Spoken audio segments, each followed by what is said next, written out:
Assalamualaikum warahmatullahi wabarakatuh. Kami dari kelompok 6 yang beranggotakan Muhammad Arya Maulana Muslim, Nur Safika, Muhammad Supri, Irdayanti, Nikmatullah Ibrahim, Aisyah Bella Mulis, Tessa Marimbuna, dan Muhammad Nur Syam dan Nur Asisa Saleh yang membawakan materi mengenai kebutuhan nutrisi kelinci. Kelinci merupakan ternak yang memiliki kemampuan biologis tinggi, selang beranak pendek, mampu beranak banyak, dapat hidup dan berkembang biak dari limbah pertanian dan hijauan. Kebutuhan gizi kelinci.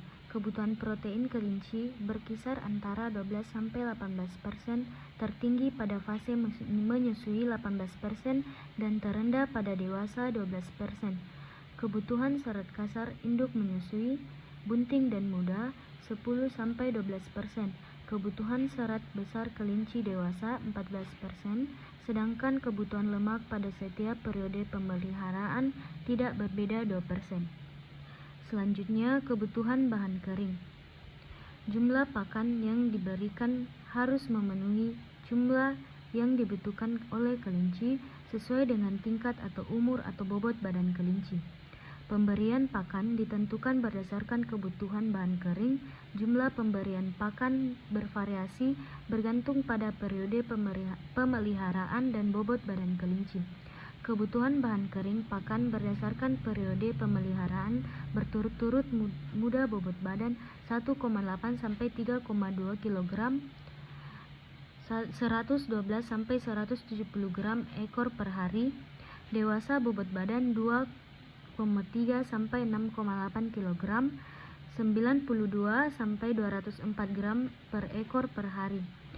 Induk bunting bobot badan 2,3-6,8 kg, 115-251 gram per ekor per hari, dan induk menyusu dengan 7 anak bobot badannya 4,5 kg atau 520 gram per ekor per hari. Kebutuhan zat-zat makanan pada kelinci. Zat makanan untuk grower, pejantan, dan induk menyusui.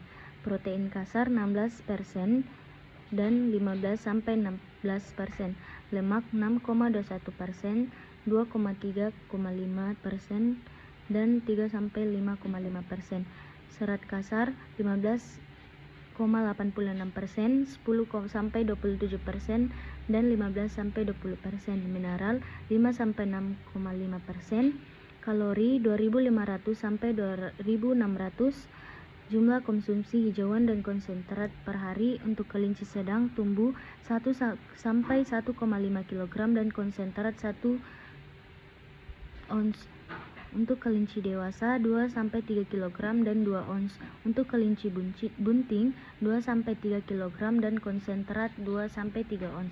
Makanan yang sering diberikan pada ternak kelinci yaitu pakan utama kelinci adalah hijauan seperti rumput lapangan, sayuran, kol sawi, kangkung, daun kacang turi, kacang panjang, dan ketelar rambut, dan dapat diberikan sebanyak 1-2 kg per hari.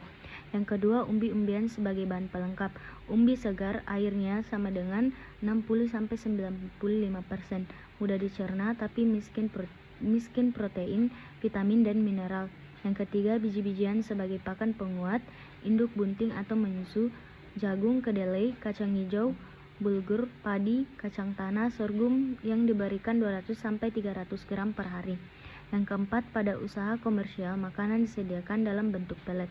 Yang kelima, sebagai ternak tipe daging, kelinci mempunyai feed conversi yang baik dibandingkan dengan ternak yang lain dengan rasum seimbang. Feed konvensional pada kelinci 3:1, pada broiler 2:1, dan pada setter 9:1.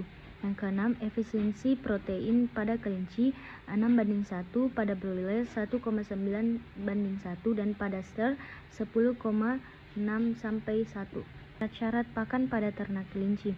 Pakan atau ransum disenangi ternak. Yang kedua, bahan pakan mudah dapat dan tersedia terus-menerus di daerah yang bersangkutan. Selanjutnya, harganya murah, mengandung zat makanan sesuai dengan kebutuhan kelinci untuk setiap periode pemeliharaan seperti anak tumbuh, induk bunting, dan induk menyusu, harus lebih banyak mengandung protein, mineral, dan vitamin dibandingkan lainnya. Bersih dan jangan sampai ada yang busuk. Makanannya bebas dari benda berbahaya dan terhindar dari rumput basah atau embun pagi karena dapat menyebabkan kejang perut, rumput yang lunak, dan jangan alang-alang atau semak tajam karena dapat melukai mulut atau hidung. Metode pemberian ransum. Yang pertama, hand feeding. Ransum diberikan pada kelinci 2-3 kali per hari atau jumlah makanan yang diberikan terkontrol, terbatas, dan tidak terbuang. Kerugiannya adalah banyak tenaga dan waktu, tetapi harus diingat bahwa kelinci termasuk binatang malam yang aktivitas pada malam hari. Oleh karena itu, ransum banyak diberikan pada sore hari. Yang kedua, self-feeding. Makanan yang diberikan sekaligus sehingga kelinci dapat makan secara bebas. Biasa dilakukan kelinci yang digemukkan. Keuntungannya adalah tidak butuh tenaga dan waktu yang banyak, tetapi keinginan ransum yang dikonsumsi dan dikencingi tidak dapat dikonsumsi lagi. Baik, mungkin itu saja dari kelompok kami. Adapun kesimpulannya yaitu tata laksana pemberian pakan meliputi pemilihan jenis bahan baku, pemenuhan jumlah kebutuhan, dan pola pemberian pakan. Adapun kebutuhan protein pada kelinci berkisar antara 12 sampai dengan 18 dan tertinggi pada fase menyusui yaitu 18% dan yang terendah pada dewasa 12%. Kebutuhan bahan kering berdasarkan periode pemilihan berturut-turut pada bobot 1,8 sampai 3,2 kg yaitu 112 sampai 170 kg ekor per hari. Pada dewasa yaitu 92 sampai 204 gram per ekor per harinya, dan induk bunting yaitu 115 sampai 251 gram per ekor per hari, dan induk menyusu dengan 7 anak yaitu 520 gram per ekor per hari. Jenis hijauan yang dapat diberikan sebagai pakan kelinci diantaranya ada rumput lapangan, daun ubi jalar, daun singkong, daun wortel, daun kangkung, dan bahan pakan produk pertanian yang dapat diberikan pada ternak kelinci. Waktu pemberian pakan yang paling baik untuk kelinci yaitu pukul 5 sampai 6 waktu Indonesia Barat.